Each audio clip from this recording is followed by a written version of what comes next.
There is a receipt in an archive in London, a seller, a buyer, an object, a price. The seller was Sidney Burney. The buyer was Frederick Mitchell-Hedges. The object was a human skull carved from clear quartz crystal. The price was £400. The date was the autumn of 1943. That is where this story begins. Not in a jungle, not in a temple, not in the hands of ancient priests. In a London auction room, in the middle of a war, where a man bought a crystal skull and paid £400 for it, then spent years telling the world he never had. This is the other version, the version with the receipt. Chapter 1. The skull in the auction room. Start with what is confirmed, not with what is dramatic, not with what the legend promises, with what the documents actually say. Because in this particular story, the documents are more interesting than the legend ever managed to be. The Sotheby's auction record from 1943 is not a disputed document. It is not a theory or an interpretation or a claim made by someone with an argument to advance. It is a record of a commercial transaction, the kind of document that auction houses have kept for centuries because their entire business depends on the integrity of their records.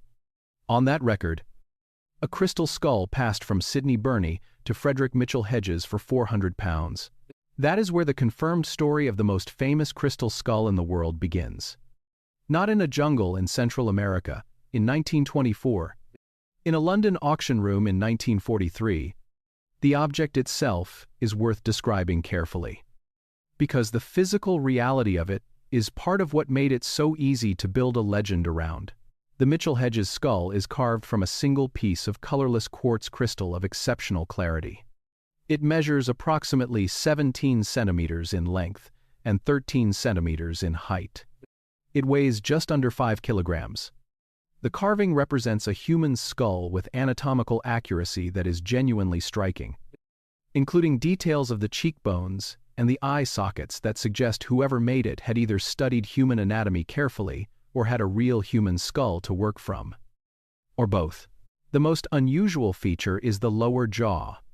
In most carved skull objects, from any culture and any period, the jaw is part of the main piece.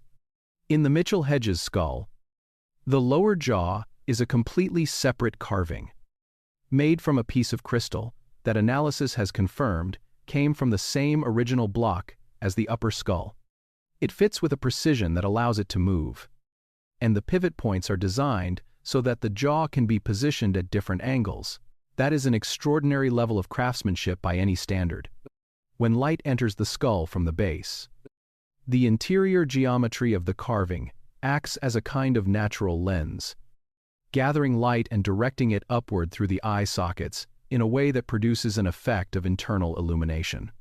People who have held the skull in good lighting conditions consistently describe the experience as unsettling in a way that is difficult to explain. Not frightening, unsettling, as if the object is doing something that an inert piece of carved stone should not be able to do. None of this is mystical. It is optics.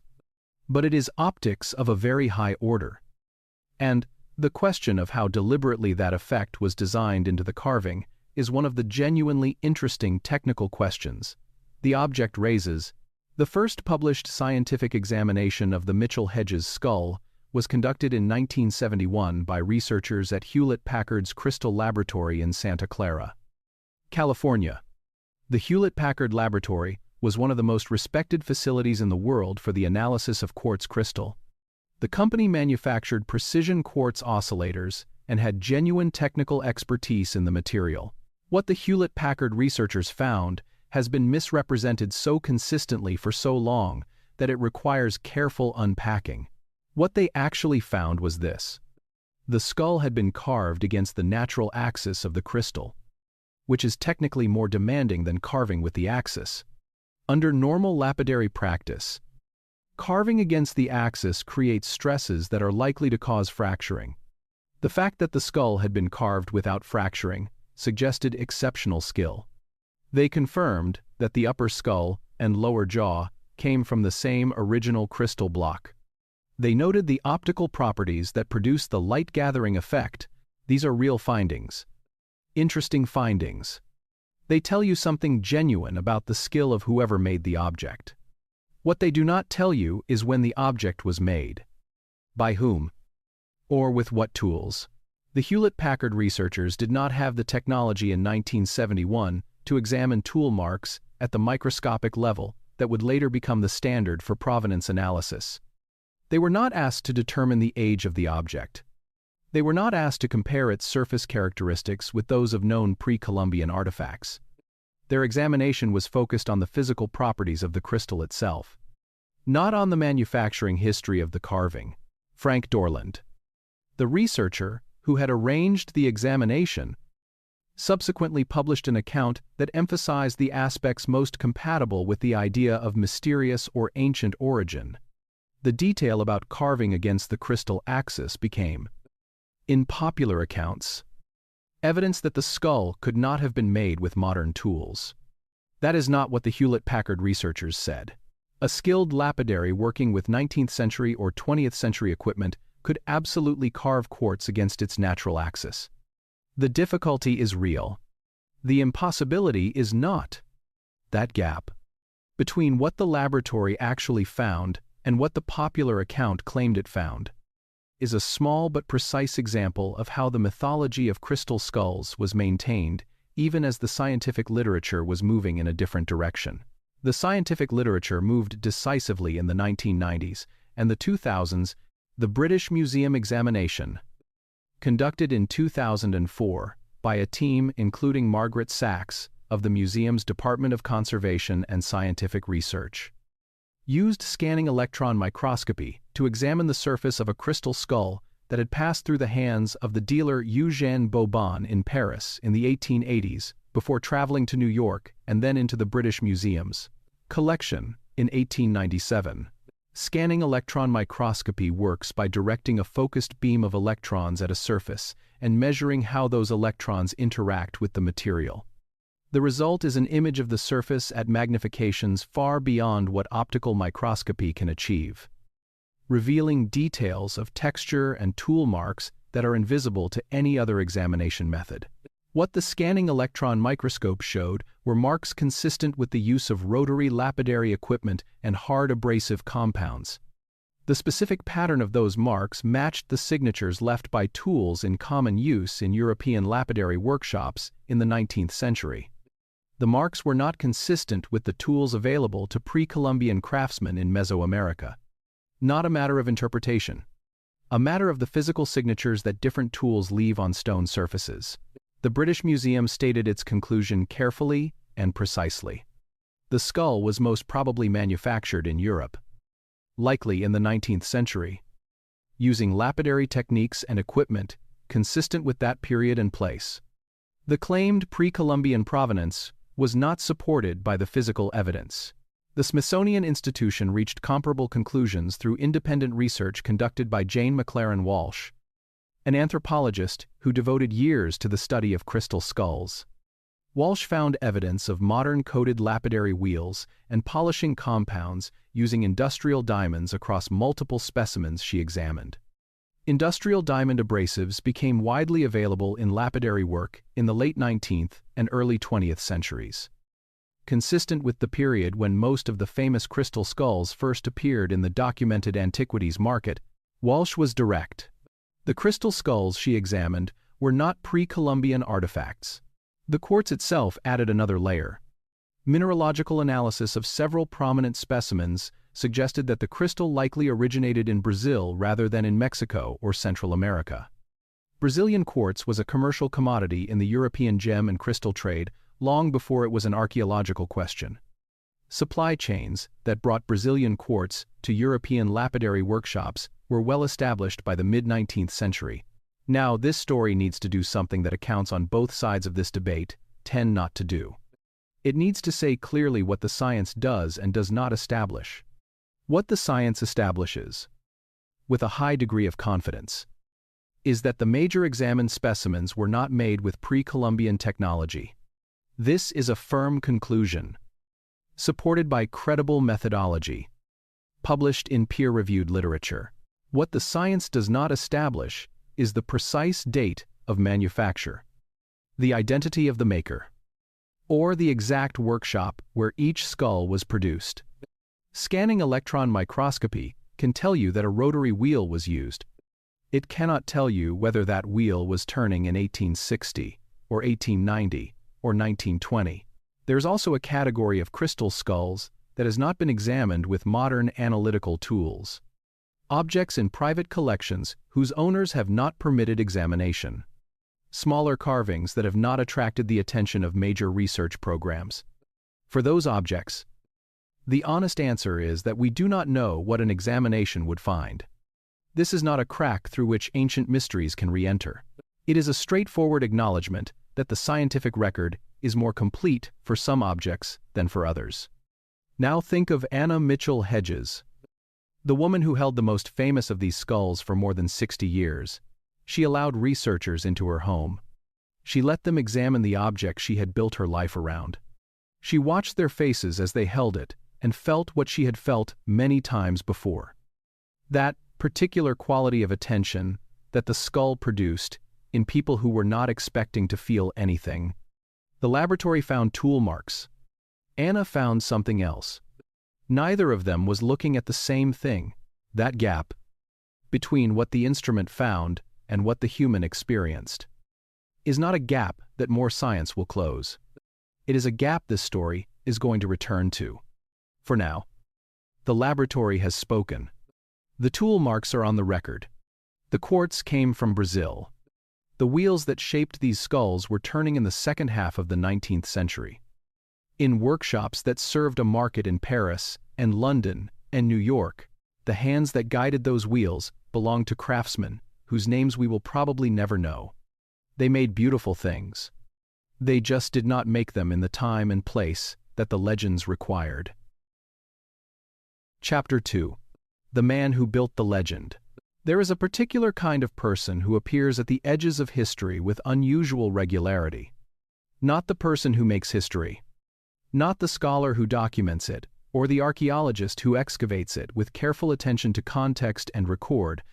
The person who stands at the place where history and imagination meet, and who understands, better than almost anyone around them, that the story of a thing can become more powerful than the thing itself. Frederick Mitchell-Hedges was that kind of person.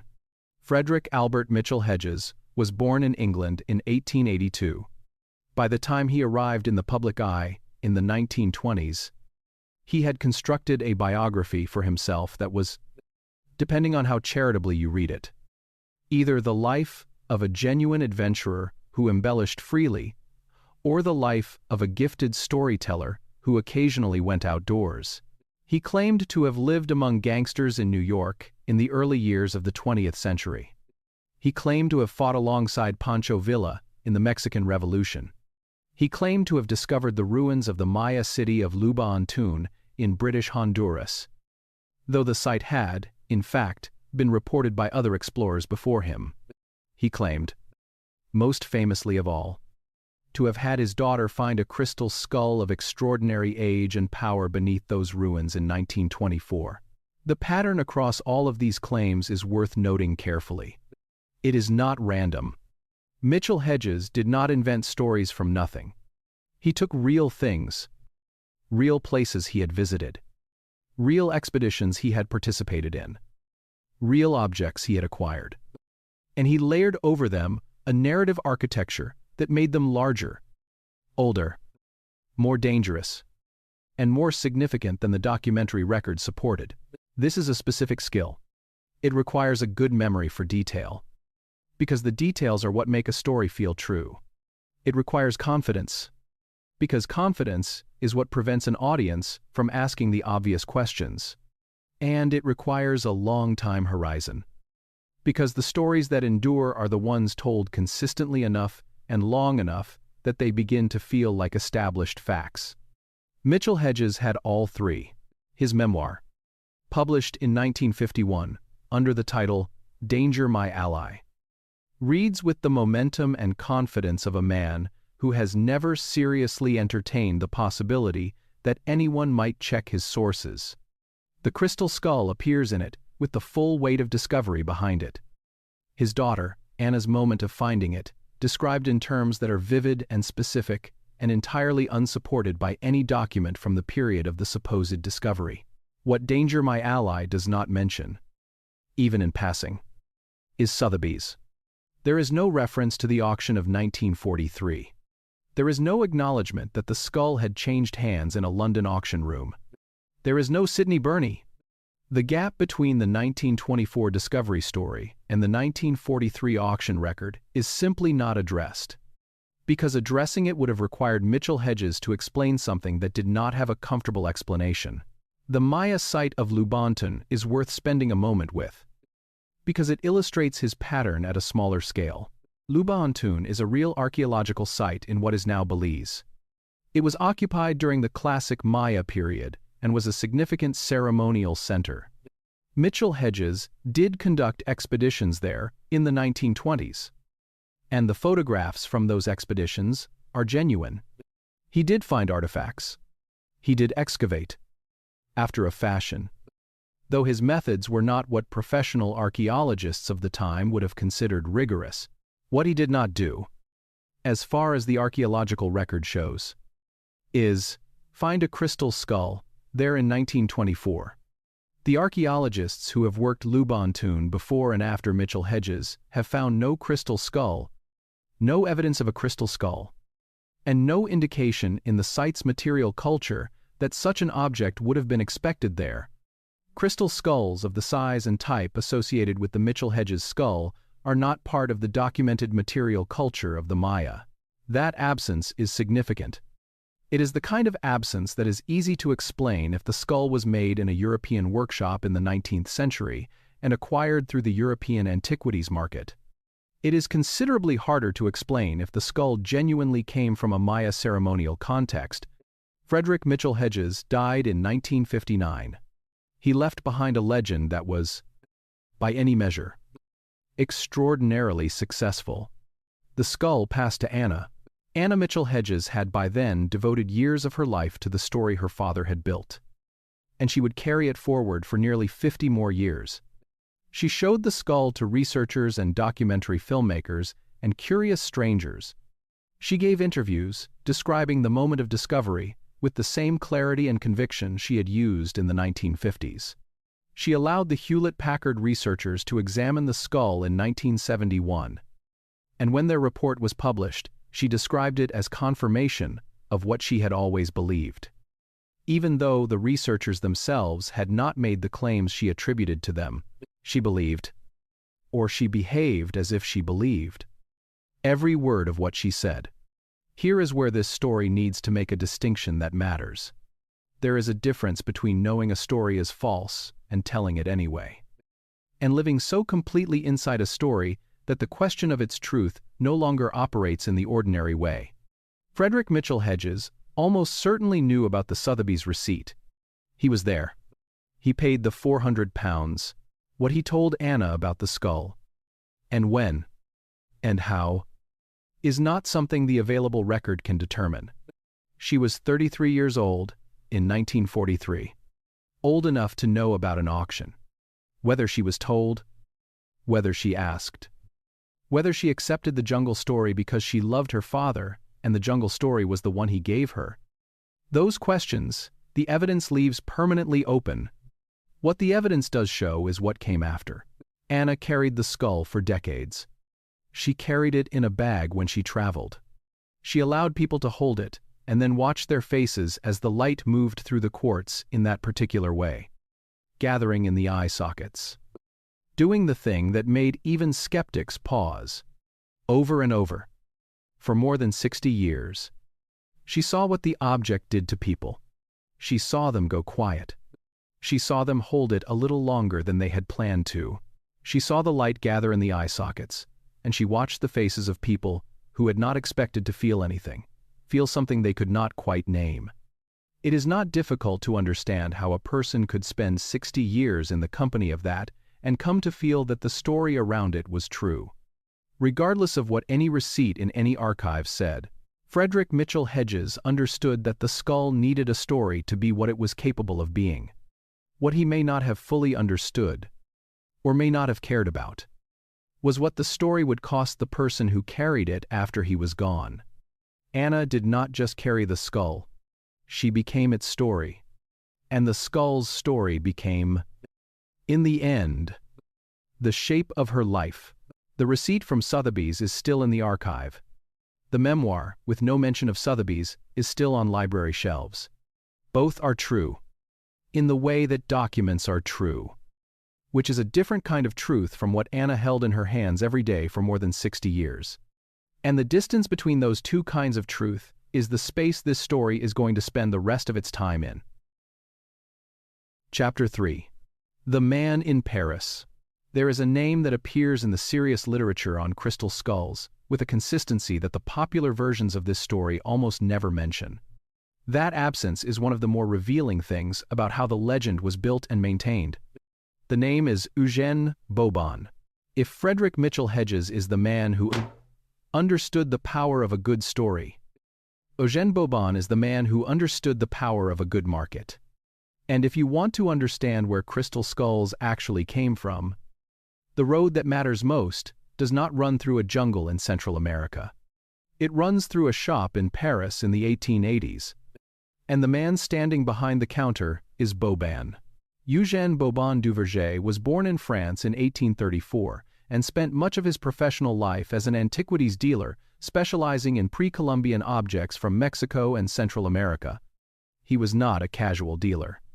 He was one of the most knowledgeable specialists of his era in Mesoamerican material culture.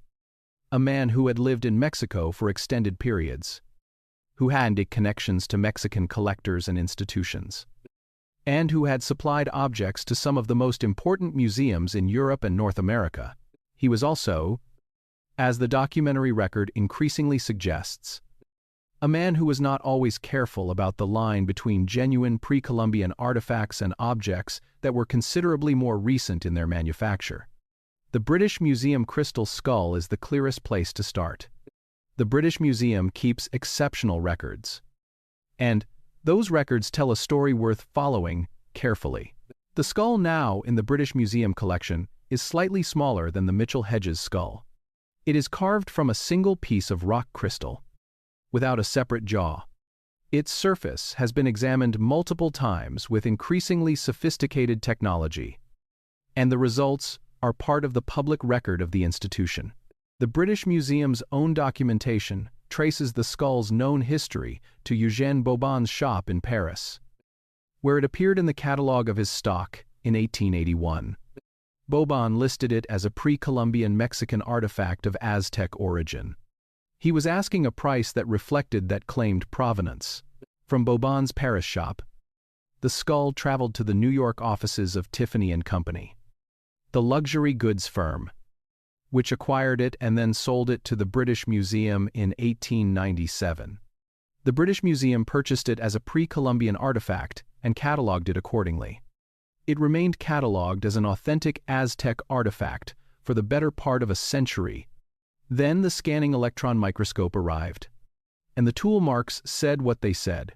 The British Museum updated its catalogue entry. The skull is now described as most likely a 19th century European manufacture, and its claimed Aztec provenance is noted as unsubstantiated. The Trocadero skull, now held at the Musée du Quai Branly in Paris, follows a parallel path. It too passed through Bobon's hands. It too was examined with modern technology. It too showed tool marks inconsistent with pre-Columbian manufacture. The pattern is not subtle. Eugène Bobon is the common point in the provenance chains of at least two of the most prominent crystal skulls in major museum collections. Both were found, upon scientific examination, to show evidence of manufacture techniques that were not available in pre-Columbian Mesoamerica. Both were sold with claims of Aztec or Maya origin that the physical evidence does not support. This is not a coincidence. It is a pattern. And patterns in provenance research have meaning. Now here is the detail that the popular accounts almost never include. And it is the detail that changes the entire picture. In 1886, Bobon attempted to sell a crystal skull at auction in Mexico City with a claimed pre-Columbian provenance. The Mexican scientific community of the time rejected the claim. The auction was a failure. The people who knew actual pre-Columbian material culture best, Mexican scholars working in 1886, without a single electron microscope between them, looked at what Bobon was offering and said no. So Bobon took his stock to Paris, then to New York, where the same provenance claims met considerably less resistance. Distance from the source of an object and willingness to believe its claimed origin have always had a relationship in the antiquities market. The people closest to the real material culture saw through it immediately. The market simply found buyers in places where that knowledge was thinner. That detail is worth sitting with for a moment, because it means that the problem with crystal skulls was not invisible. It was visible to anyone with the right knowledge in the right place. The market simply routed around that knowledge and found buyers elsewhere. The critical question, and it is one the record does not fully answer, is whether Bobon knew the skulls were not what he was claiming, or whether he himself had been told they were genuine pre-Columbian objects and passed that claim along in good faith. The answer matters for what we think of Bobon personally. It does not change what the scanning electron microscope found on the surface of the British Museum skull. What the record allows us to say with confidence is this: Eugène Bobon was the documented point of entry for at least two of the most famous crystal skulls into the confirmed antiquities market. He sold them as Aztec artifacts. The physical evidence says they are not Aztec artifacts. The market he operated in created strong incentives to sell objects with dramatic origin stories, regardless of whether those stories could be verified. Bobon died in 1908. He left behind a career that was partly genuine scholarship and partly a set of objects that are still in major museum collections today. Their entries updated. Their claimed origins revised. Sitting in cases and waiting for visitors who mostly do not know that the story of how they got there is considerably more interesting than the placard beside them suggests. The skull that passed through his Paris shop in 1881 is in London now. Described honestly as a work of uncertain date and probable European manufacture, it is still beautiful. The beauty was never the question. The beauty was always real. What was constructed was the story around the beauty. The ancient priests. The Aztec ritual.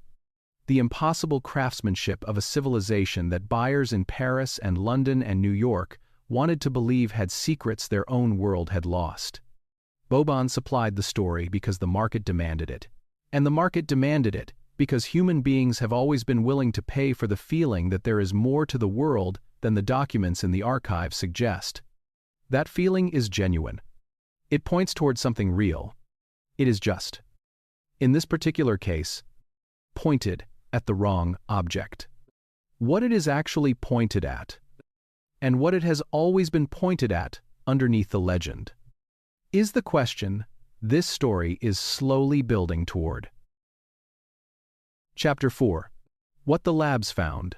There is a moment in any serious investigation when the stories run out and the evidence begins.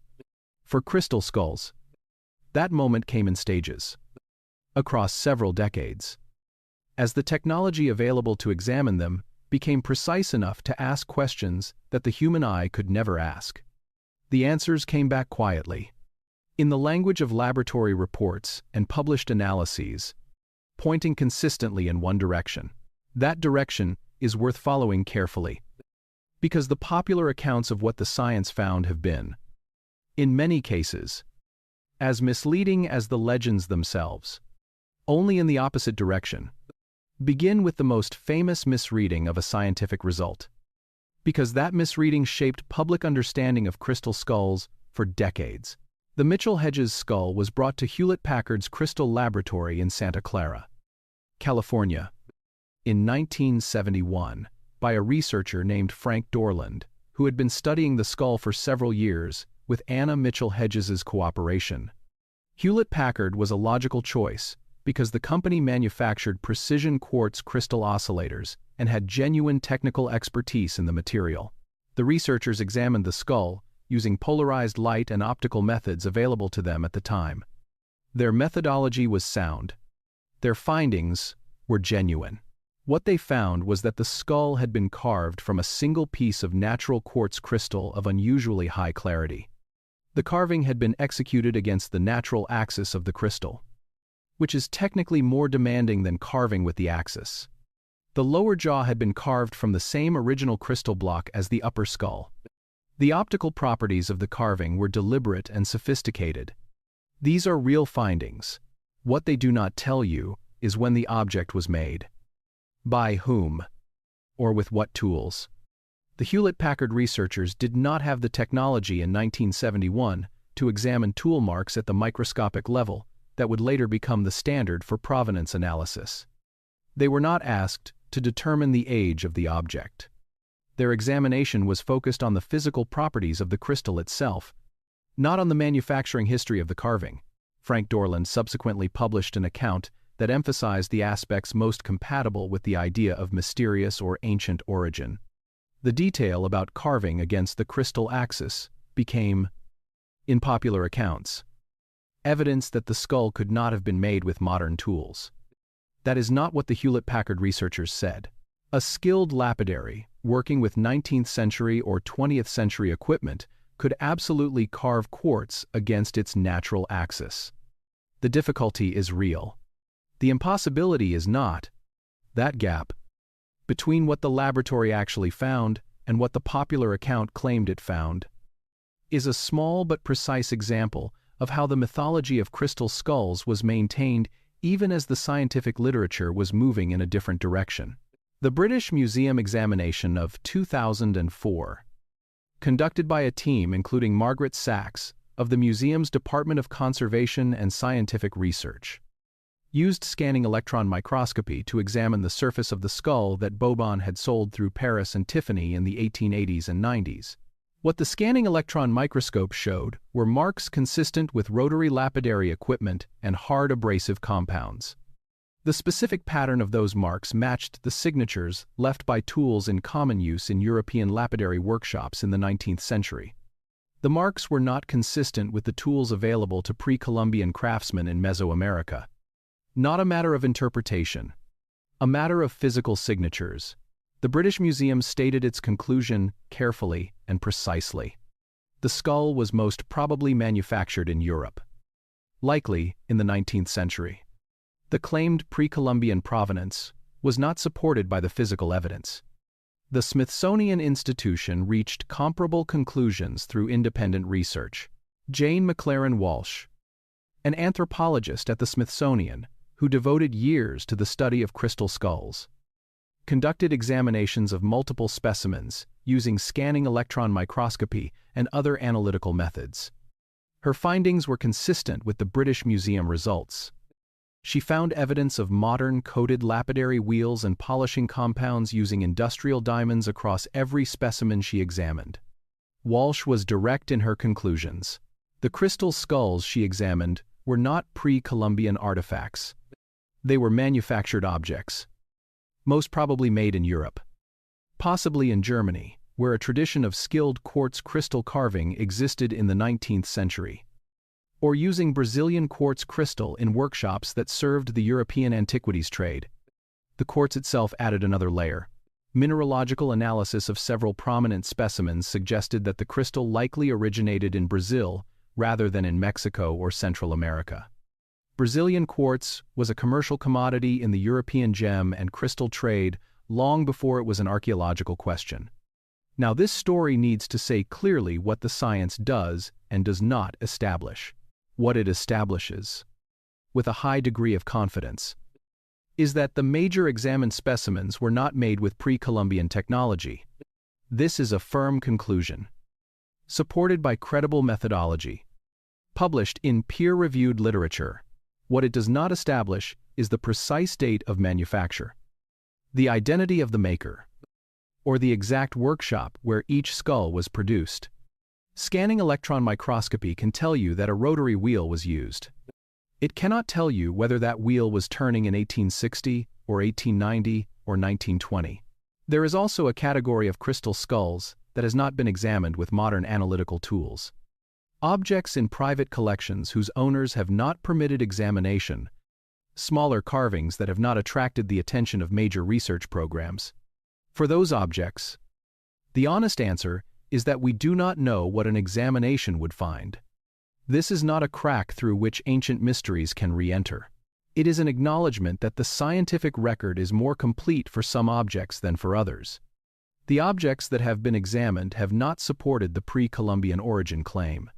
The objects that have not been examined have not been examined, which is a different thing from being examined and found ambiguous. Walsh's work extended beyond the laboratory. She also conducted field research in Mexico, speaking with craftsmen and dealers who worked in the trade of stone carving and antiquities. She documented the existence of workshops that had, in the 19th century and into the 20th, produced carved stone objects specifically designed to be sold as pre-Columbian artifacts to collectors and tourists. This was not a secret industry. It was a known feature of the antiquities trade. The demand for pre-Columbian objects was real and consistent. Where demand is real and consistent, supply tends to appear. Think of Anna here, sitting across from Frank Dorland in 1971, watching him carry the skull carefully into the Hewlett-Packard laboratory. She had held that skull for years by then. She had watched it gather light in rooms she had carried it through. She had watched people go quiet when they held it. The laboratory found tool marks. Anna found something else. Neither of them was looking at the same thing. That gap between what the instrument found and what the human experienced is not a gap that more science will close. It is a gap this story is going to return to. For now, the laboratory has spoken. The tool marks are on the record. The quartz came from Brazil. The wheels that shaped these skulls were turning in the second half of the 19th century. In workshops that served a market in Paris and London and New York, the hands that guided those wheels belonged to craftsmen whose names we will probably never know. They made beautiful things. They just did not make them in the time and place that the legends required. Chapter 5. The skull motif that was already there.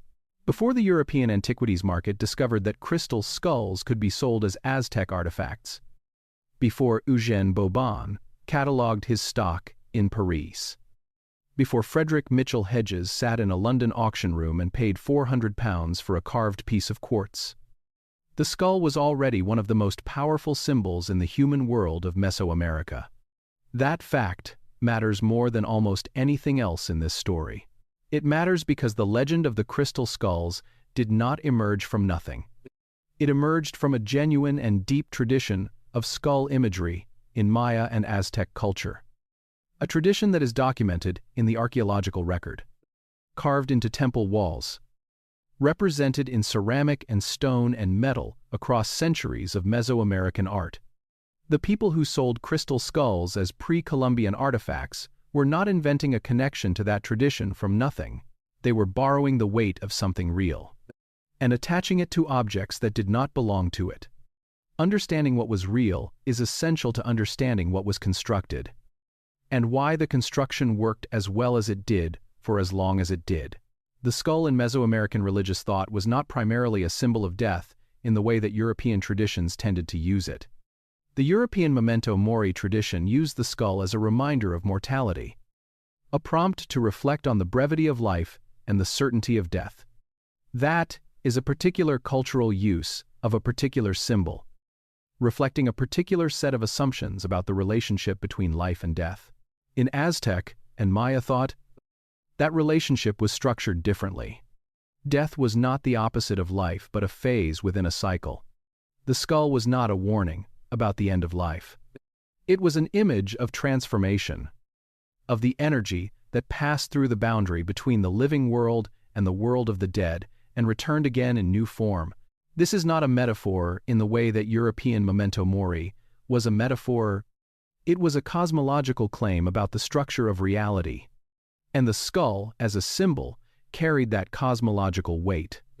The tzompantli is the most visible expression of this in the archaeological record. The tzompantli was a wooden rack on which the skulls of sacrificial victims were displayed. A permanent installation in the ceremonial precincts of major Aztec cities. When the Spanish arrived in Tenochtitlan in 1519, the explorer Andrés de Tapia recorded seeing a tzompantli of extraordinary scale in the ceremonial district of the city. Later scholars have examined and debated the specific figures he recorded, as estimates, made under the circumstances of conquest, require careful interpretation. But the physical existence of the tzompantli is not in doubt. Archaeological excavations at the site of Templo Mayor in Mexico City, conducted from 1978 onward, have recovered the physical remains of tzompantli structures and the skulls associated with them. The Templo Mayor excavations are one of the most significant ongoing archaeological projects in the Americas, and they have produced a body of evidence about Aztec ritual practice that is concrete, measured, and published in peer-reviewed literature. The skull imagery documented in those excavations is not legend. It is material culture, objects made and used by real people in real ritual contexts, recoverable from the ground and analyzable with modern methods. The skull also appears extensively in Aztec and Maya ceramic art, in stone carving, in the design of ceremonial objects, in the iconography of deities associated with death and transformation. The Aztec death god, Mictlantecutli, is frequently represented with a skull face. The Maya death deity, known as A-Puch, appears in the Dresden Codex and other surviving Maya manuscripts with skeletal features including the skull. Skull imagery appears in the ballgame iconography of the classic Maya period, where the ballgame had cosmological significance connected to the cycle of death and rebirth. This is a rich and coherent tradition, centuries in the making, documented across multiple media and multiple cultures within the broader Mesoamerican world. Quartz crystal was also a material of genuine significance in Mesoamerican thought, though its specific uses require careful description to avoid overclaiming. Quartz and other translucent stones appear in Mesoamerican ritual contexts as materials associated with water, with clarity, with the ability to perceive what is normally hidden. Small quartz crystals have been found in burial contexts at a number of Mesoamerican sites, suggesting the material had significance in mortuary ritual. Polished obsidian mirrors were powerful ritual objects in Aztec culture, associated with the deity Tezcatlipoca, whose name means smoking mirror, and used in practices of divination and vision. The association between transparent and reflective materials and the ability to perceive beyond ordinary sight is a genuine feature of Mesoamerican religious thought, documented in the iconographic and textual record. What is not documented? In any archaeological context, excavated with controlled methods, is a crystal skull of the size and type associated with the objects that appeared in the European antiquities market in the 19th century. Not one. The significance of that absence requires care. An absence of evidence is not always evidence of absence. There are many categories of objects that existed in the ancient world and have not survived in the archaeological record, because the conditions for their preservation were not present, or because the sites where they existed have not been excavated. But crystal is not an organic material. Quartz does not decay. A crystal skull of the size associated with the Mitchell-Hedges skull is not a small object easily lost or overlooked. If objects of this type had been produced in significant quantities in pre-Columbian Mesoamerica and used in ceremonial contexts of the kind suggested by the legends, the probability of at least some of them surviving in the archaeological record is high. The absence is not proof, but it is a meaningful data point, pointing in the same direction as the scanning electron microscope results and the provenance records. The archaeological record of Mesoamerica is extensive. The Templo Mayor excavations alone have produced tens of thousands of objects from secure archaeological contexts. Other major sites: Teotihuacan, Monte Alban, Palenque, Chopan, and Chichen Itza have been excavated with varying degrees of rigor over more than a century of professional archaeology. Crystal skulls, in the style of the objects that appeared in the European market, are not in that picture. Now, sit with the full picture, because it is more interesting and more human than either the legend or the simple debunking allows for. On one side, a genuine tradition of skull imagery in Mesoamerican culture, rooted in a cosmological understanding of death and transformation that is sophisticated and coherent, deserving to be understood on its own terms. On the other side, a set of objects produced in European lapidary workshops in the 19th century, given a claimed connection to that genuine tradition by dealers who understood what the market wanted, sold to collectors who wanted to believe they were holding something from a world older and stranger than their own. The genuine tradition did not need the manufactured objects. It was already extraordinary, the documented skull imagery of the Maya and Aztec cultures, the Tzompantli, the ceramic death gods, the cosmic cycle of transformation. These things speak for themselves without any addition from the antiquities market of 19th century Paris. What the manufactured objects did was take the emotional weight of that genuine tradition and redirect it. They gave European and American buyers a way to feel connected to a world they romanticized and fundamentally did not understand. Through an object that looked ancient and mysterious and could sit in a display case in a drawing room in London or a museum in Washington, that is not a connection to Mesoamerican culture. It is a simulation of one. Think of Anna in the last years of her life, holding the skull at 90 years old. Still describing the moment, she said she found it in the jungle. The skull she held had no documented connection to the genuine tradition of skull imagery she believed it came from. But the questions that tradition was asking, about death and transformation and what lies on the other side of the boundary, the skull marks, those questions were real. She was asking the right questions. She was just holding the wrong object. The skull motif was already there, already doing its work. Long before the first crystal skull appeared in Eugène Bobon's shop in Paris, the Aztec priests who built the Tzompantli and the Maya artists who carved the death gods into temple walls were asking the same questions. What the antiquities market added to those questions was not depth. It was a price tag, and the price tag was attached not to the genuine tradition but to a copy of it, made in a workshop whose location we can infer from tool marks, by craftsmen who may or may not have understood what they were copying, sold to buyers who wanted the original and were willing to pay for the feeling of having it. The desire was real. The object was real. The story was not. And the story's failure does not mean the desire was wrong. It means the desire was pointed at the wrong thing, the thing it was actually pointed at. The genuine tradition of Mesoamerican skull imagery and the cosmological thought that produced it was right there all along, waiting to be understood on its own terms. Rather than through the intermediary of a carved piece of quartz from a 19th century workshop, the skull motif was already there.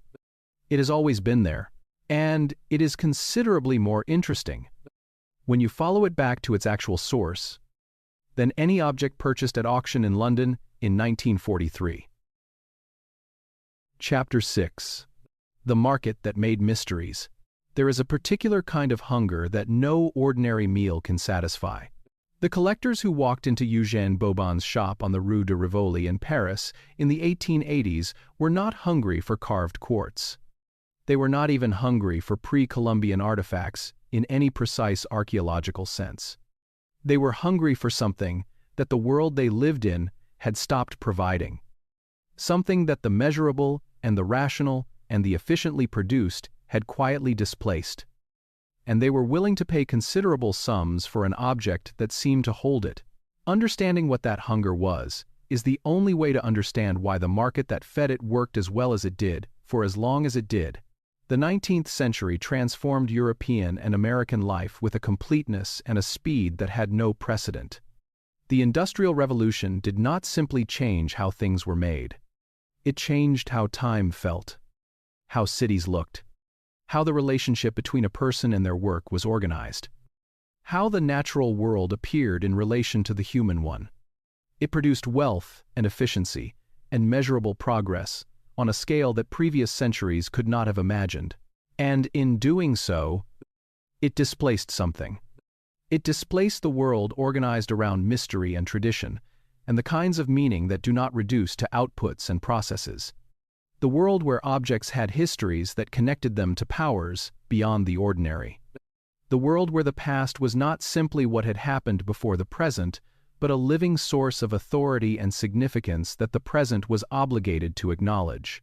The educated and prosperous collectors who populated the upper end of the European and American antiquities market were, many of them, people who had benefited from the industrial transformation more than almost anyone else. They lived in its finest houses and traveled on its fastest ships and enjoyed comforts that no previous generation had possessed, and a significant number of them felt, at some level they may not have been able to fully articulate, that something had been lost in the process. The antiquities market offered them a way to hold something from before the loss, an object that had existed before the industrial transformation, before the rational reorganization of the world, before the displacement of mystery by measurement, an object that seemed to carry the weight of a time when ritual had power and symbols had meaning, and the relationship between the living and the dead was not simply a medical and legal matter, but a cosmic one. Crystal skulls were ideal objects for this hunger, not because they were genuine pre-Columbian artifacts, but because they looked and felt like what buyers imagined genuine pre-Columbian artifacts should look and feel like. They were visually dramatic. They combined the most universal human symbol with a material that gathered light in ways that seemed to exceed its physical properties. They were connected, through the claims of dealers like Bobon, to a civilization that the European imagination had already romanticized into a repository of lost wisdom. The market changed. The desire did not. That sentence is worth pausing on, because it is the key to understanding why the crystal skull legend has survived everything that has been done to it. The desire that brought buyers to Bobon's shop in 1881 is the same desire that brings buyers to online platforms today. The language has changed. The vocabulary has shifted from pre-Columbian archaeology to New Age spirituality, from Aztec ritual to energy and vibration and ancient wisdom. The objects have multiplied. The platforms have expanded. But the hunger is the same hunger. And it is a hunger that no laboratory report has ever satisfied. Now, think of Frederick Mitchell-Hedges moving through the edges of this world in the 1920s and 30s. A man who had spent his life understanding that the story of a thing is more powerful than the thing itself. He did not invent the crystal skull phenomenon. He inherited it, refined it, and gave it the particular form that would survive into the 21st century. The Sotheby's receipt is dated 1943. By that point, the market that had produced the skull had been operating for at least 60 years. The story attached to the skull was older than the auction. What Mitchell-Hedges purchased that autumn day was not just an object. He purchased an object that already came with the residue of decades of constructed meaning. He simply gave that residue a new and more durable narrative form. The network that moved crystal skulls from workshops to collections was not a conspiracy. It did not require everyone in it to know that the objects were not what they were claimed to be. It required only that the incentives at each stage ran in the direction of confirming the story rather than questioning it. Bobon confirmed the story because the story was what his buyers in Paris and New York would pay for. Tiffany & Company confirmed the story because Tiffany had no reason to question what a recognized specialist in pre-Columbian material culture had already endorsed. The British Museum confirmed the story because the British Museum's acquisition of an object as a genuine artifact was itself a form of authentication that subsequent buyers and institutions would rely on. Each confirmation built on the previous one. Each transfer added a layer of apparent legitimacy.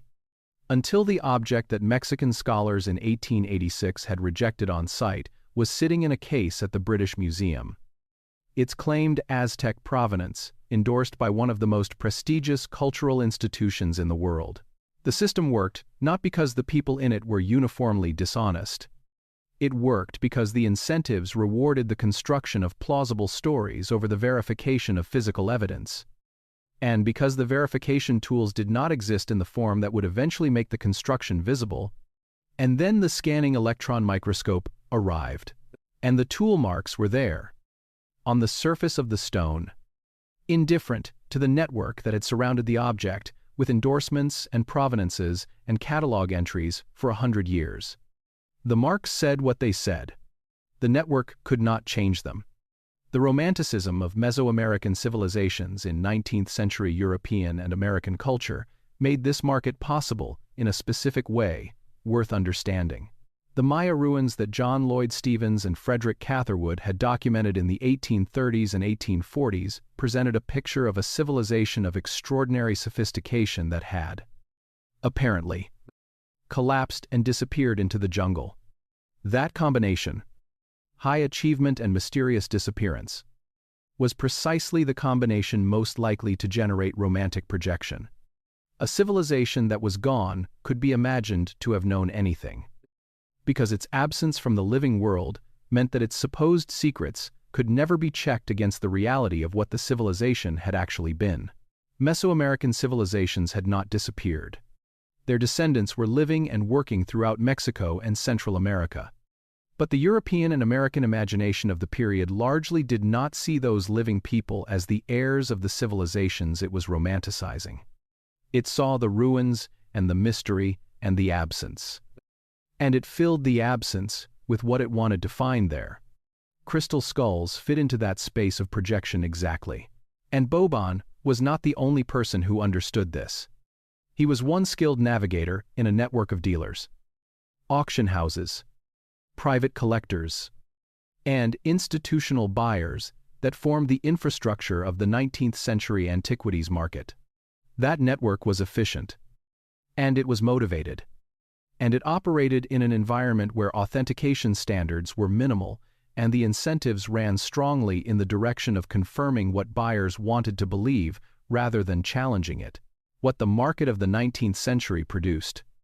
In the case of crystal skulls, was a set of objects that were genuinely beautiful, genuinely skillfully made, and genuinely connected through visual and symbolic association to a tradition of skull imagery that was itself genuine.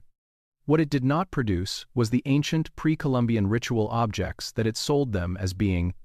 The beauty was real. The craft was real. The story was constructed. And the constructed story was so well suited to what the buyers of the 19th century antiquities market wanted to believe that it survived the first serious scientific examinations of the 20th century, survived the Sotheby's receipt in the archive, survived the updated catalog entries at major museums, and is still circulating today in documentary films and online platforms and the conversations of people who want to believe that the world has more mystery in it than the tool marks on a piece of quartz suggest. There is a reason the legend survived all of that. The reason is not that the legend is true. The reason is that the need it answered was never addressed by the evidence that contradicted it. The scanning electron microscope can tell you what made the marks on the surface of a crystal skull. It cannot tell you why you want to believe there is something in the world that cannot be explained by a scanning electron microscope. That question is the one this story is moving toward. But the market built on that need deserves to be seen clearly before we leave it. Because seeing it clearly is the only way to understand what the need itself is actually asking for. Boban's shop, on the Rue de Rivoli, is gone. The network he operated in has transformed itself many times in the century and a half since he closed his doors.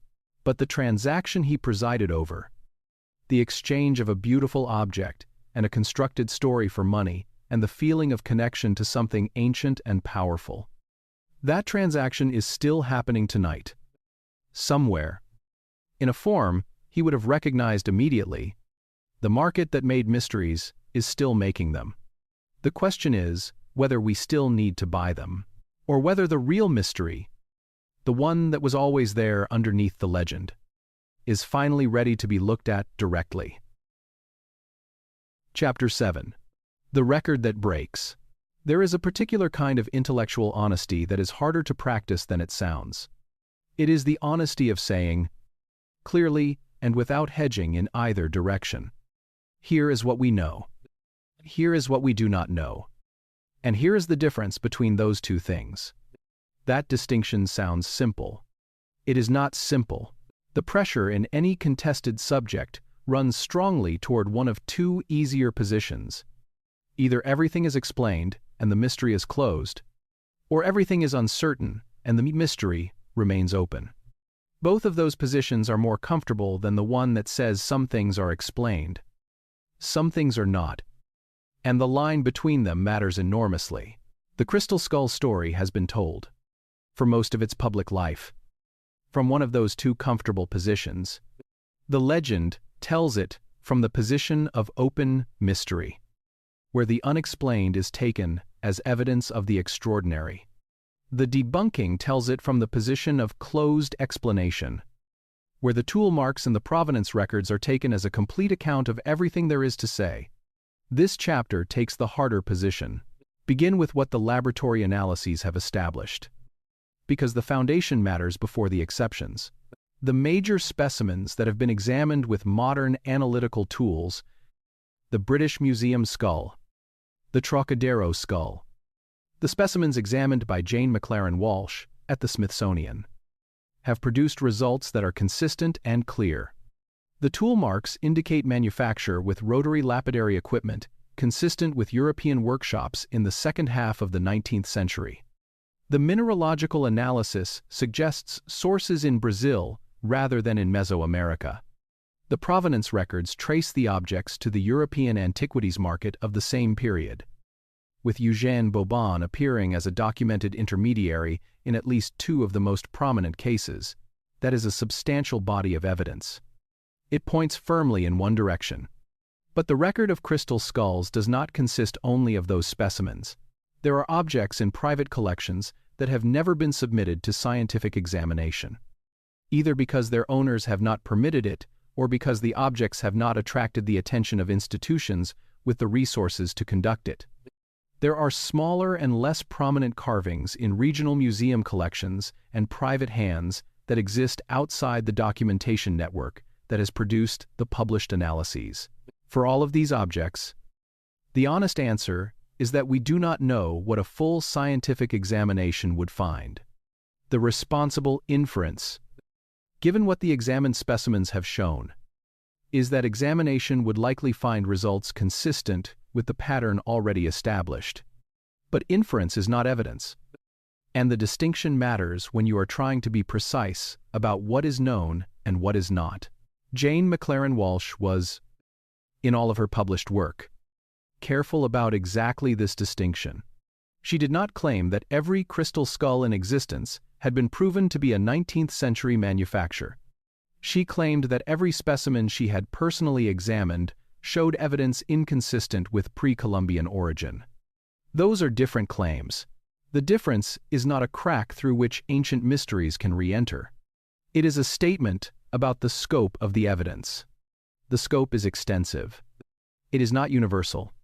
The second place where the record breaks is more interesting, and it requires the kind of care that the debunking literature has not always given it. The oral traditions of several indigenous communities in Mexico and Central America include references to crystal or quartz objects with ceremonial significance. These traditions are documented in the ethnographic literature, recorded by anthropologists who worked with community members over extended periods. They are genuine cultural data.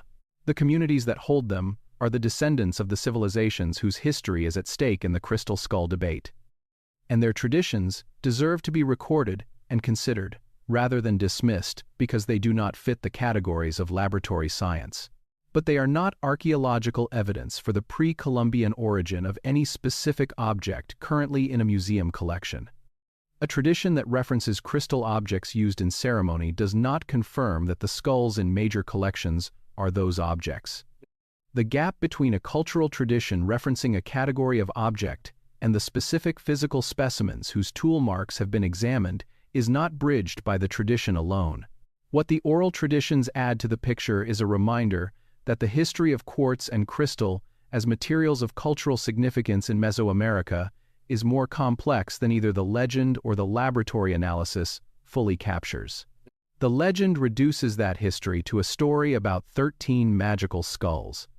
The laboratory analysis reduces it to a question of tool marks and mineral sources. The oral traditions, taken seriously on their own terms, suggest a relationship between indigenous communities and specific materials that has its own integrity and its own complexity, entirely separate from both the commercial mythology and the scientific debunking. Walsh's field research in Mexico produced one finding that sits in this space between the laboratory and the oral tradition. In conversations with craftsmen who worked in stone carving in communities with long traditions of working hard stones, Walsh documented knowledge of techniques for working quartz and other hard materials that were not widely represented in the published lapidary literature. Some of these techniques were old, passed through generations of practice rather than through formal documentation. This does not change the tool mark evidence on the major museum specimens, but it does complicate the picture of what was possible in stone carving in Mexico in the 19th century and into the 20th. Some crystal skulls may have been made in Mexico rather than in Europe, by craftsmen working in traditions that had local roots, even if the objects they were producing for the collector market were not themselves ancient. The European market and the local Mexican market for manufactured antiquities were not entirely separate systems. They overlapped, and the objects that passed through them reflected that overlap in ways that are not always easy to untangle. The third place, where the record breaks, is the most straightforward. The provenance chains for most crystal skulls have gaps. The Mitchell-Hedges skull has a gap between whatever preceded Sidney Burney's ownership and the Sotheby's auction of 1943. How Burney acquired it, and when, and from whom, is not documented in the available records. This gap does not restore the jungle discovery story, but it is a gap. And gaps in provenance are places where the history of an object is genuinely incomplete. Incomplete is not the same as mysterious. It is not an invitation to fill the gap with ancient priests or Maya temples.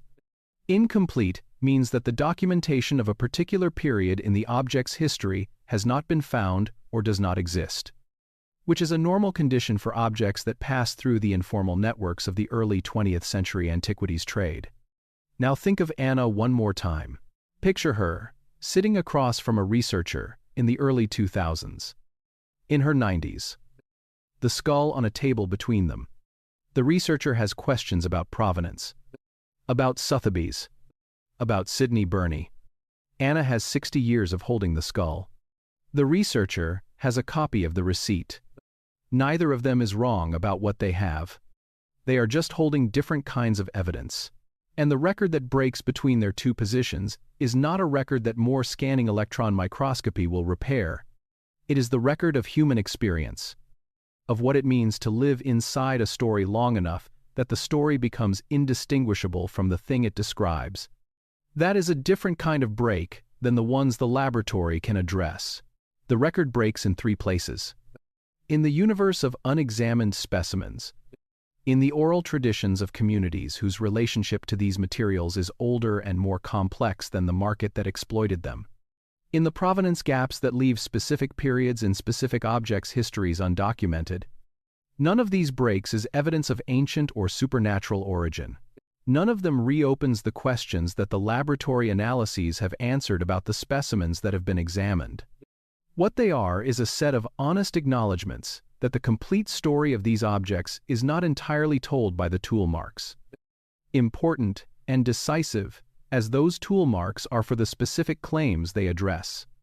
The picture that emerges when you hold all of this together is not a picture of ancient mystery. It is a picture of historical complexity. Objects whose precise manufacturing origins are not fully documented. A trade network that moved objects through chains of ownership that were often informal and incompletely recorded.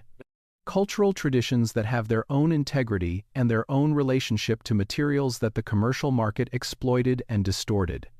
Craftsmen whose skills were real even when the stories attached to their products were not. That complexity is not romantic in the way the legend is romantic, but it is the actual shape of what happened. And the actual shape, as this story has tried to demonstrate from the beginning, is always more interesting than the simplified version, once you have spent enough time with it to see its contours. Chapter 8. Why the skull? There is a question that the laboratory analyses do not answer. It is not addressed by the provenance records. It is not resolved by the history of Eugène Bobon's Paris shop, or the scanning electron microscope results from the British Museum, or the Sotheby's receipt in the archive. It is the question that was always underneath the crystal skull legend, present in every version of the story, from the jungle temple narrative to the documentary films made about these objects in every decade since the 1970s. The question is not where these particular objects came from. The evidence has addressed that with sufficient clarity for the examined specimens. The question is, why the skull? Why? Out of all the forms that a carved object could take, out of all the shapes available to a craftsman working with a beautiful and difficult material, does the human skull appear with such consistency, across such distances of time and geography, at the center of so many different systems of meaning? Why did Aztec priests build racks to display the skulls of sacrificial victims in the ceremonial heart of their capital city? Why did medieval European monks keep skulls on their writing desks as aids to meditation? Why does the skull appear in Tibetan Buddhist ritual art, in the drums and bowls and ornaments of tantric practice? Why did the Celts of Iron Age Europe place skull imagery at the entrances of sacred spaces? Why does the Day of the Dead tradition in Mexico place decorated sugar skulls on altars beside photographs of the beloved dead? These are not the same tradition. They did not borrow from each other in any documented way. They arose independently, in cultures separated by oceans and centuries, and they arrived at the same symbolic object. That convergence is real. It is not evidence of ancient global communication or lost civilizations. It is evidence of something considerably more interesting and considerably more accessible. It is evidence about what human beings are. The skull is the most legible human object in the world. When you find a skull, you know immediately, and without any cultural instruction, that you are in the presence of something that was once a person. No other part of the human body carries that recognition with the same immediacy and the same force. The skull is the part of us that persists longest after death, that retains the shape of the face, that preserves in bone the approximate volume and contour of the head that held a mind. It is, in the most literal possible sense, the most durable form of the human self. Every culture that has ever existed has had to develop a way of thinking about death, because every culture has consisted of human beings who die, and who know they die, and who live with that knowledge in ways that require some form of understanding or ritual acknowledgement. The skull is the object that death leaves behind most consistently and most legibly, and so the skull has become, across cultures and across time, the object around which that thinking most naturally organizes itself.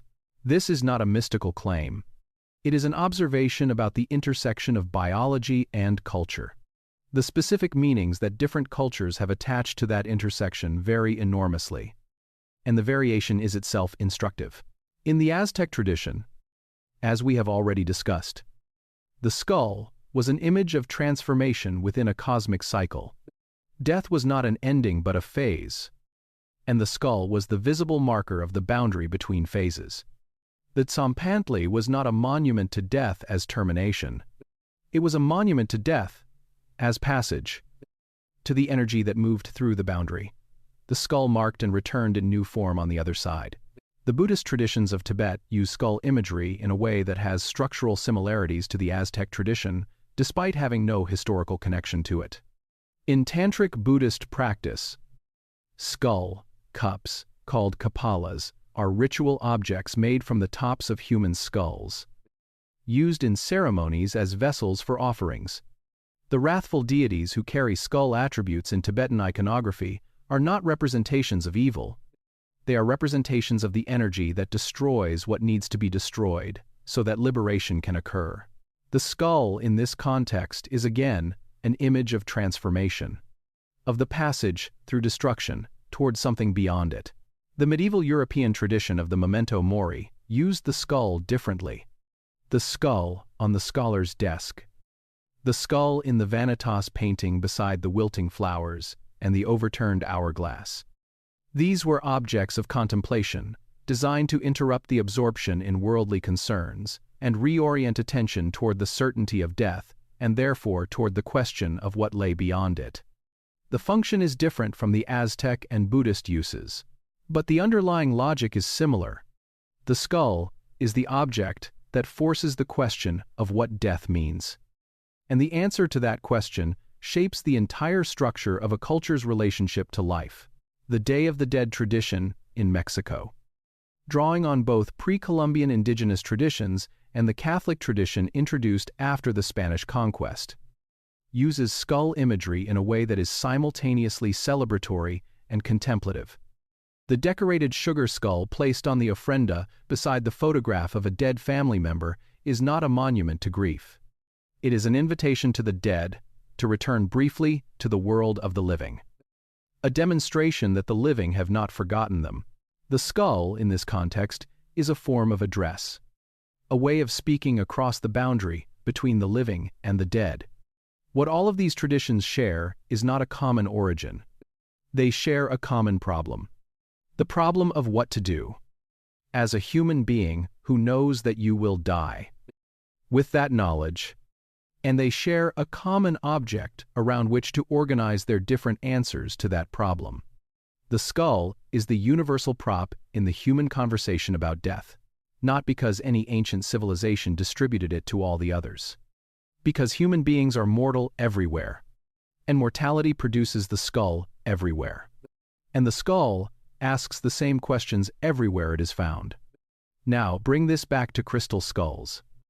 Because the question of why the skull helps explain something important about the legend that the laboratory analyses alone cannot explain. The crystal skulls that appeared in the European antiquities market in the 19th century were immediately legible to their buyers on a level that had nothing to do with their claimed pre-Columbian origin. They were human skulls, carved from a material that gathered and reflected light in a way that ordinary stone did not. They combined the most universal human symbol with a material that had its own associations in European esoteric traditions. Associations with clairvoyance, with the ability to see beyond ordinary perception. Crystal balls, made from polished quartz or glass, were the tools of fortune-tellers and seers in European folk traditions that were still very much alive in the 19th century. The association between clear crystal and the ability to see what was normally hidden was a genuine feature of popular European belief in exactly the period when the crystal skulls appeared in the market. A skull carved from quartz crystal was therefore legible to a 19th century European or American buyer on two simultaneous registers. It was a skull, carrying all the weight of the universal human engagement with death and transformation. And it was crystal, carrying the specific associations of European esoteric tradition with seeing and knowing beyond ordinary limits. The pre-Columbian origin story added a third register. Now the skull was also an artifact from a specific ancient civilization that had been romanticized into a repository of lost wisdom. A tangible piece of a knowledge tradition that had been interrupted by conquest and time and was available now only through the objects that had survived. Three registers of meaning, stacked on top of each other, each one drawing on genuine human needs and genuine cultural associations, all concentrated in a single beautiful object that you could hold in your hands and feel the weight of. Think of Anna, holding the skull for 60 years. She was not responding to a hoax in any simple sense. She was responding to three layers of meaning simultaneously.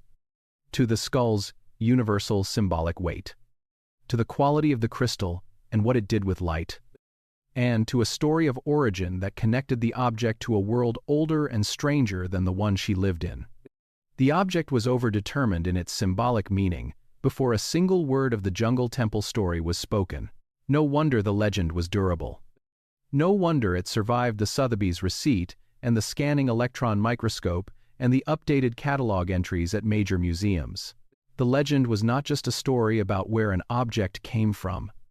It was a response to needs that the evidence against it was not designed to address. Telling someone that the tool marks on a crystal skull are inconsistent with pre-Columbian manufacture does not answer the question of what to do with the knowledge that you are going to die. It does not provide a framework for thinking about transformation and passage and what lies on the other side of the boundary that the skull marks. The crystal skull legend answered those needs. Falsely, but compellingly. The debunking addressed the falseness without addressing the needs. This is why the legend persisted. Not because the people who believed it were foolish, because the needs it answered are real. And real needs do not disappear when the objects constructed to satisfy them are shown to be other than what they claimed. The crystal skulls were the wrong answer to a right question. Manufactured in a 19th-century workshop. Sold with a constructed story. Beautiful enough and strange enough and symbolically loaded enough to seem. To buyers who wanted answers. Like they might be the thing that held what they were looking for. They are not. But the questions they were answers to are real questions. What do you do with the fact that you will die? What remains of a person after the body is gone? Is there a passage between the world of the living and the world of the dead? And if so, who can navigate it? These are not questions that a scanning electron microscope answers. They are not questions that a provenance record addresses. They are questions that human beings have been asking since long before the first crystal skull appeared in Eugène Bobon's shop in Paris. And they will be asking long after the last one has been correctly catalogued and placed in proper historical context. The fact that those questions have been asked in different languages and different ritual forms and different artistic traditions by every culture that has left any record of itself is the most extraordinary thing in this entire story. Not the objects, the questions. Chapter 9. The Woman Who Kept Believing. There is a particular quality of light that comes through clear quartz crystal when the sun is at a low angle. It does not scatter the way light scatters through glass. It gathers. It moves through the interior of the stone along pathways determined by the geometry of the crystal structure. And it arrives at the surface, changed from what it was when it entered. Warmer. More concentrated. As if the crystal has done something to it that the crystal did not ask permission to do. Anna Mitchell-Hedges held a piece of quartz crystal with exactly that quality for more than 60 years. She was born in 1910 in England. She was adopted by Frederick Mitchell-Hedges at some point in the years that followed. The exact circumstances not clearly documented. What is clear from photographs and from the accounts of people who knew the family is that Anna and Frederick were genuinely close. That she accompanied him on his expeditions to Central America as a teenager, and that she was present at the site of Lubantun in British Honduras in the 1920s. The Sotheby's record places the skull in a London auction room in the autumn of 1943. Anna was 33 years old. What Frederick told her about the skull, and when, and in what terms, is not something the available record can determine. Whether she was told the auction story and chose to maintain the jungle discovery narrative out of loyalty to her father, or whether the jungle story had been told to her so many times and with such conviction that it had become her own genuine memory, or whether the truth was more complicated than either of those options. The evidence does not say. What the evidence does say is what came after. Anna carried the skull for decades. She carried it in a bag when she traveled. She showed it to researchers and documentary filmmakers and curious strangers who came to her door. She gave interviews in her 80s and her 90s, describing the moment of discovery with the same clarity and conviction she had used in the 1950s. She never wavered. Not publicly. Not once. She allowed the Hewlett-Packard researchers to examine the skull in 1971. And when their report was published, she described it as confirmation of what she had always believed, even though the researchers themselves had not made the claims she attributed to them. This is not dishonesty in any simple sense. It is the operation of a belief system that is highly motivated to find confirmation and less well-equipped to find disconfirmation. Not because the person holding the belief is unintelligent, but because the belief has become load-bearing in the structure of their identity. A researcher named John Hoops, a professor of anthropology at the University of Kansas, has spent years studying the cultural history of crystal skulls and the communities that have formed around them. His work documents the existence of communities of people who have organized significant portions of their lives around crystal skulls. Not necessarily around the specific Mitchell-Hedges skull, but around the broader phenomenon. The belief that crystal skulls are ancient objects of spiritual power, that they carry and transmit information, that their presence has transformative effects on the people who encounter them. These communities are not small. They have their own literature, their own gatherings, their own internal debates and hierarchies. The people in them are not, by any general measure, less intelligent or less educated than the general population. They include professionals and academics and artists and business people who have found in the crystal skull phenomenon something that addresses needs their ordinary lives do not address as directly or as powerfully. What Hoopes's work documents is the social and psychological infrastructure that the legend has generated. The way it has become not just a story about objects, but a framework for community and meaning and the organization of experience around something that feels larger than the ordinary.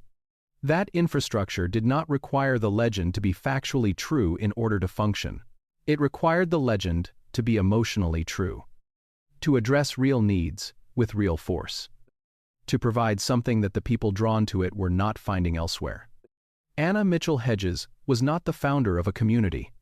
She was a woman who held a skull and told a story.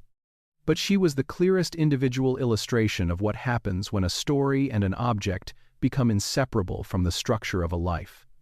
The skull was not just something Anna owned. It was the central artifact of a story that had organized her existence.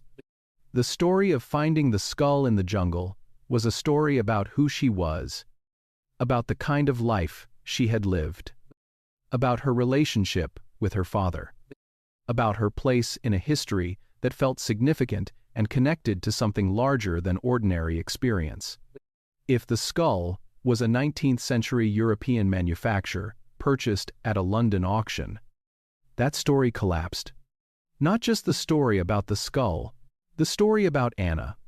Understanding that does not require excusing the maintenance of claims that the evidence contradicts. But it does require treating those claims with the complexity they deserve. As the expressions of a person whose life had become inseparable from a particular account of a particular object, the people who came to Anna over the decades with copies of the Sotheby's receipt were not wrong to bring it. The questions were the right questions. But the questions assumed that Anna was operating in a framework where a document in an archive could override the testimony of 60 years of lived experience with a specific object. She was not operating in that framework. She was operating in the framework where 60 years of watching the light move through the quartz, and watching people go quiet when they held it, and watching the effect the object had on person after person after person, was a different kind of evidence than any receipt in any archive. That framework cannot be argued out of existence. It can only be understood. Anna Mitchell-Hedges died in 2007. She was 97 years old. She was, as far as any public record shows, still the girl who found the skull in the jungle in 1924. The skull passed out of her hands after her death, into the custody of other people, other stories, other frameworks of meaning. The receipt from Sotheby's is still in the archive. Both of these things are true. And the distance between them, between a document in an archive and a human life organized for 60 years around a particular object and a particular story, is not a distance that more evidence will close. It is the distance between two different ways of knowing. And both ways are real. Anna Mitchell-Hedges understood something. Even if she never said it in those terms. She understood that the skull gave her a relationship with questions that most people spend their lives avoiding. What remains of a person after the body is gone? What the skull marks? What lies on the other side of the boundary it represents? She held those questions, in the shape of carved quartz crystal, for 60 years. And when she set them down at the end, the questions did not go with her. They stayed, as they always do. Chapter 10. The Auction Room. Revisited. Come back to London. Not the London of Eugène Boban's network, or the 19th century antiquities trade, or the researchers who would apply scanning electron microscopes to the surfaces of carved quartz. Come back to London in the autumn of 1943. To a room in Sotheby's auction house where a man named Frederick Mitchell-Hedges sat with a bid in his hand. The room would have been quieter than usual that autumn. The war was still going. London had been through the Blitz and was living with the particular quality of attention that cities under sustained threat develop. A heightened awareness of the present moment, combined with a suppressed uncertainty about whether there would be a future in which the present moment could be remembered. The auction houses had not stopped operating. The buying and selling of beautiful things continued, as it always continues. Even in the middle of catastrophe, the skull sat in its lot, waiting. We do not know what Frederick Mitchell-Hedges was thinking when he raised his bid. We do not know whether the story he would tell about Anna finding the skull in a Maya temple was already fully formed in his mind, or whether it developed gradually in the years after the purchase, growing more detailed and more confident with each telling until it had the texture and the weight of something that had actually happened. We know the receipt. We know the price. We know the date. Everything else about that room, on that autumn day in 1943, is silence. This story began with a receipt, because the receipt is where honesty requires beginning. And now, at the end, the receipt is still there, still in the archive, still saying what it says. An object purchased at auction in London in 1943. A seller named Sidney Burney. A buyer named Frederick Mitchell-Hedges. £400. That receipt did not destroy the legend of the crystal skulls. The legend was already older than the receipt, rooted in the European antiquities market of the 19th century. In Eugène Boban's shop on the Rue de Rivoli. In the appetite of collectors for objects that seem to carry the weight of a world older and more mysterious than their own. The skulls are not ancient. They are not sacred in the way the legend claims. They are not answers to anything, but they are made in the shape of the most universal question human beings ask. And that shape carries something real.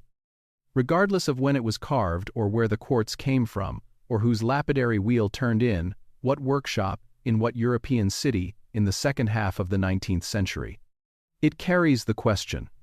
It has always carried the question. The skull on the desk of the medieval monk was not asking him to believe that it was ancient or magical or connected to a lost civilization. It was asking him to look at it and remember what it meant. To let the fact of his own mortality work on him until he understood something about the present moment that he would not have understood without it. That is what the skull has always been for. In every culture that has used it as a symbol, not proof, not evidence, not the answer to a question about where a carved object came from. A prompt, a reminder, a way of holding the hardest fact of human existence and finding it. Somehow, bearable. The Aztec craftsmen who built the Tzompantli were paying attention to that question. The Buddhist monks who fashioned kapalas from human skulls were paying attention to it.